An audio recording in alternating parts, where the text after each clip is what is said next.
I think every real horror fan has had at least one experience of feeling out of place when compared with quote-unquote mainstream society, but I don't think there's ever really been a good attempt to understand why it is that people like horror. Like, most horror fans generally are normal people who have pretty good reasons for enjoying horror, but what are those reasons? The real reasons, not the ones that they learn to tell people and make society leave them alone. That's what our podcast is about, interviewing people in the horror business to find out what it is that they actually enjoy about horror. My name is Steve. I'm a bit of a psychology buff, and my co-host is my friend Chris, who's a bit of a horror buff. And so far, we've interviewed about 20 people in the biz, and we've had a lot of fun with that. We're going to continue interviewing more people, but also want to share with you some of the highlights of the episode so far. If you want to hear the real meat of the conversations, come check us out on Apple, Google, Spotify, or on the player on our website. In this set of excerpts, we're going to be talking to Ken Anthony II, actor in SOL and King James, Nicholas Burman Vince, the Chatterer Cenobite in Hellraiser, who's also in Nightbreed and Book of Monsters, Joel Wynkoop, who's actor, producer, writer in so many things that he's just known as the king of the B-movies, and Shian Denovan, who was an actress in Cactus Blues and Lord of Darkness. Yeah, I didn't say I wasn't going to kill everybody again. I just said I wasn't going to flood you again. Exactly. And what if it means like burning, not in the literal sense, but burning in like the more irritative sense, like the penis? Whole world just breaks out in herpes. That would so suck because I hadn't thought about that before. That's fucking hilarious. That would also be a good horror movie. But no, but see, if everybody has it, we'll call it the burning. Well, but see, if everybody has it, then it's not really a problem because everybody has it. Oh, well, it would still suck. As a guy, if you're constantly burning 24/7, you're scratching your dick off. That's scary. I don't want that in my life. I want to know. There's no cure for this. Holy shit! No, this is a horror movie. I'm writing that script tonight. That's fine. So those possibilities would scare me. This movie, we've always thought World War III would be that, but hey, look at you finding the diseases to make it happen. Yay! Yeah. Oh man. So back to, I guess we could probably move on to adult because we asked most of the teenage questions. Yeah. For adults, you mentioned Blade was kind of like on the cusp. What other things have really stood out to you as an adult in the horror industry? As an adult, actually a lot more because I not just Blade worked in it. Not just Blade and other stuff like that too. As a fan, but because I've worked in it now, because I've been exposed to more indie films. So not just. Well, let's talk about it as a fan. As an adult, like I said, I have a new appreciation because I can appreciate when they do something right more. Like when I was younger, you just wow, cool. Now as a fan, I can be like, oh shit, it's like. When they really so what films do you think really did something right? Now I have to think. I used to watch movies like all the time. Let's see. Lately, I'm trying to think of what came out lately. While it wasn't scary per se, but Bird Box was good. Fuck you. How about that? He's the guest, not you. You're right. I thought it was good, not because of Sandra Bullock and all that, but just like the concept. Something that there was some shit that I think the only came in is the fact that some of the shit that she did, you're not gonna do if you can't see shit. So that doesn't make sense. But if you take that above the norm or that exception out of it, just the concept of there's something that's stalking you and you can't see it coming. So people's biggest fear is usually the build up. But in this case, you don't even know it's the build up to them right up on you because you can't see shit. I just had a great visual though of you being on set in full costume and another of the Cenobites walking up and you just never could have happened because two of us couldn't see. I'm sure Simon mentioned the fact that he couldn't see. Yes. Doug and Grace on the first one, Barbie on the second movie, Hellbound. We didn't have the time for that kind of thing, I think, to be honest. Yeah. But just the picture of you being in full costume and doing that. And just leaping. No, absolutely. Yeah. Absolutely. I think that it is mechanical. Yeah. Bram Stoker's Dracula. I remember reading it and then losing it at school and having to go to the school office and get it. And So again, I'm probably around about 15, 16, and the school secretary looking at me and saying, how can you read such a scary book? And I'm thinking, well, obviously the sex. Didn't actually say that. I was like, no, that would have been a perfectly acceptable answer. Yeah. It's Dracula. It's about sex. So I think, so Dracula, Dennis Wheatley. Yeah, those are the main things. So this girl says, I'm not watching this. It's too scary. I can't. I said, fine, I'll sit in with you. Don't worry about it. I'm interested in horror. I'd quite like to see this. It looks kind of scary and fun. Basically, I held on to her throughout this movie. I was so scared. I was holding on to her as much as she was holding on to me. Oh, God. And then I remember we walked. She happened to live fairly round the corner to where I lived. So we were walking home together. And we were saying, God, at the end of this is talking about it, etc. And then we suddenly looked down and we realized that I was wearing a large baggy sweatshirt and a fedora hat. So my shadow, as we passed underneath the lamp, it was just like, oh my God, it's Freddy. And I think we both ran home after that. It was just like, what the hell? I thought you were going to say that it was a striped sweatshirt or a striped yeah, absolutely. And I think if it had been, of course, we'd have realized earlier, but because it was just the way the light caught my shadow as we walked under the street lamp. And I just happened to be wearing a fedora and a baggy sweatshirt. So it's just like, it's Freddy.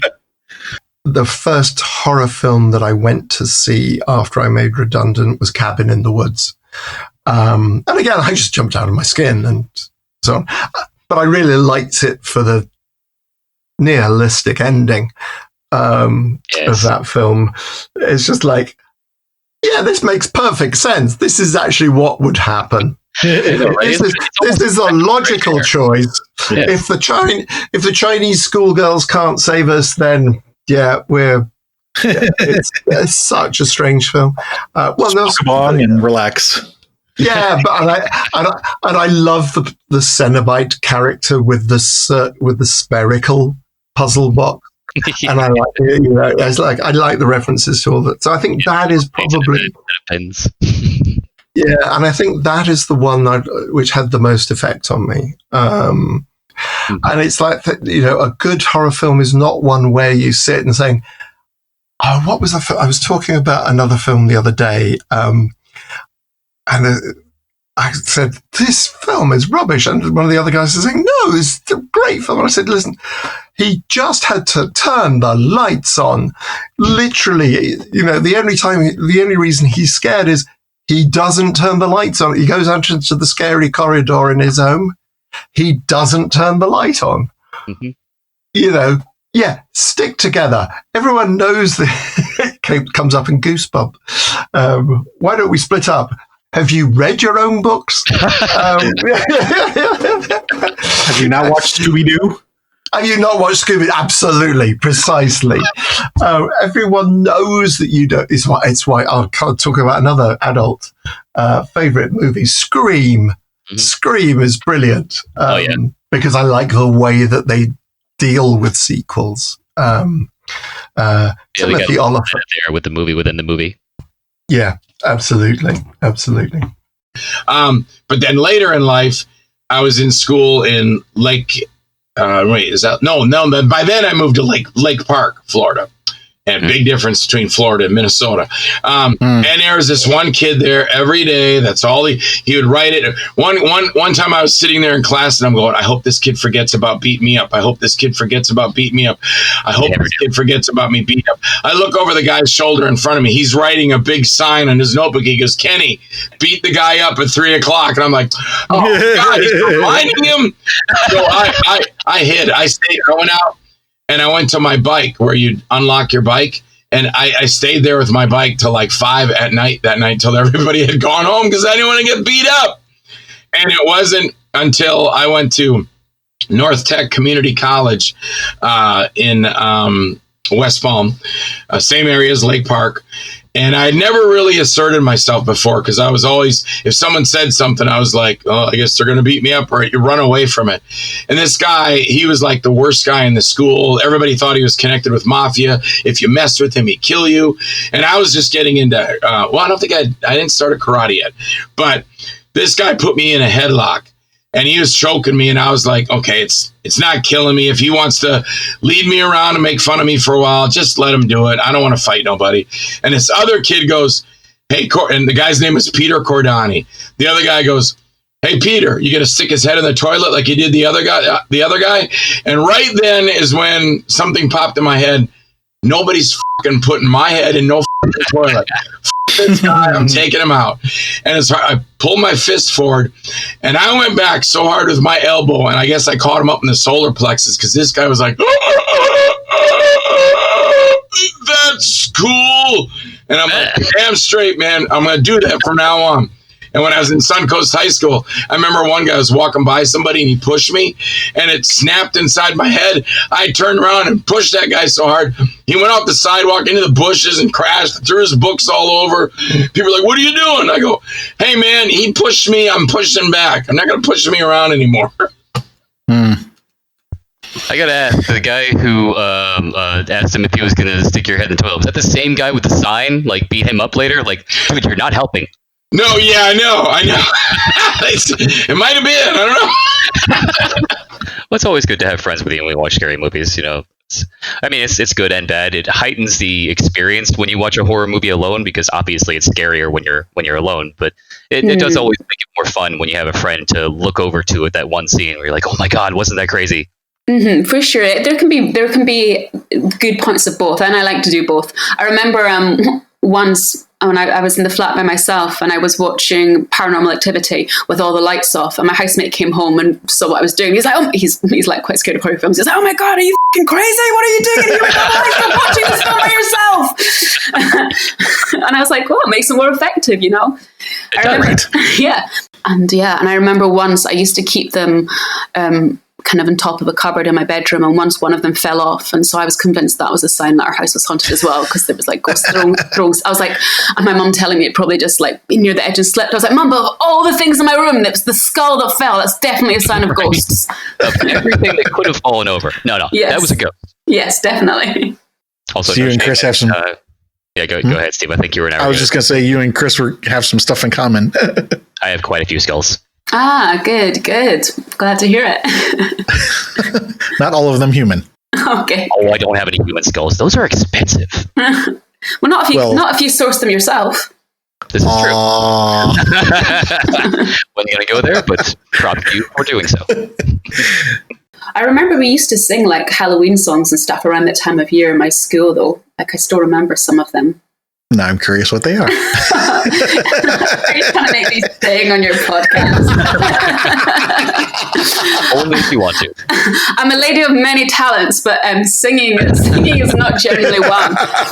Although the song is all about Halloween coming, and Halloween is nearly coming, so I'm kind of tempted to give you a look. But like if I start, I might not stop, and then you'll regret it because it's not going to be pleasant. So when I was maybe 15, 16, I was babysitting for my friend's little brother.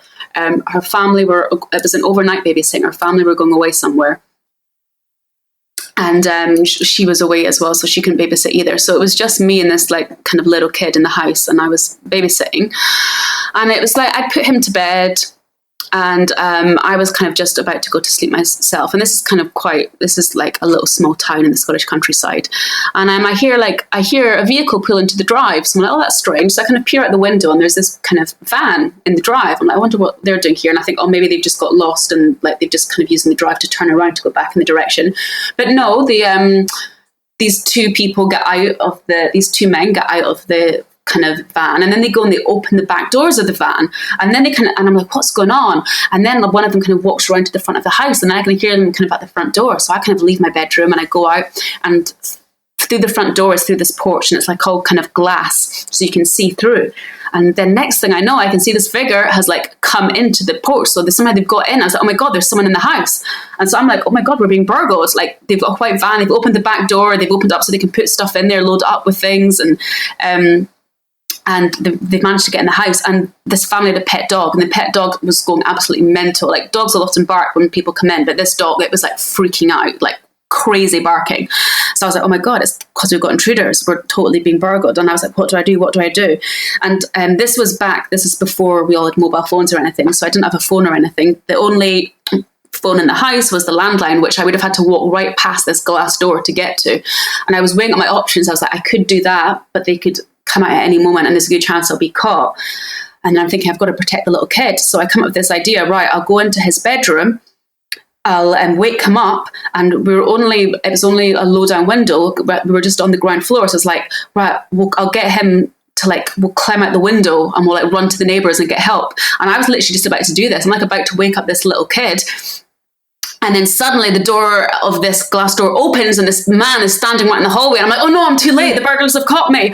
And I'm so they're frozen, absolutely terrified. And then the guy goes, oh, sorry, I didn't mean to wake you. We're just dropping the dog off. And then he just left and didn't say anything else. And so I didn't quite know what happened.